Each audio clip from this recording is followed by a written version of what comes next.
Pathian tel lovin so so anu thei ding ama tel lo chung bitron trai chak lo kan si ama tel lo chung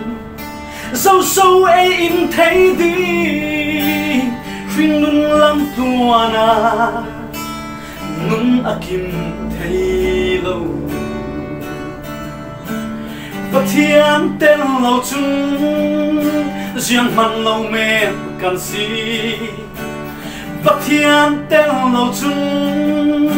tua thei mi kan nei lo tui ni kan din kan khen thei na kan hi Pathian sang fa na le du do na li ra si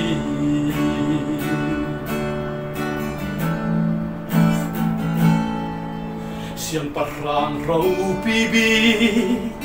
Solomoni fina Aswapi asilo Boy pai pek mi asi Lei lun nom chen nak le Swali atluk nu chu Atong lo nung lung oi na Boy pai ne na lo chung Pathian tel lo chung riêng man lo me kan si Pathian tel lo chung tua thei mi kan nei lo tui ni kan din kan khen thei na khal hi Pathian sa fa na le du do na ni ra si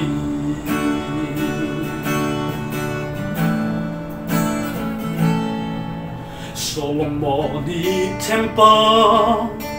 rau pile maksaka boy pai sun loi naki aswa san nu achun siang man lo le nom ne mena achangi asun loi na chu boy pa ama si Pathian tel lo chung riêng man lo me kan si Pathian tel lo chung tua thei mi kan nei lo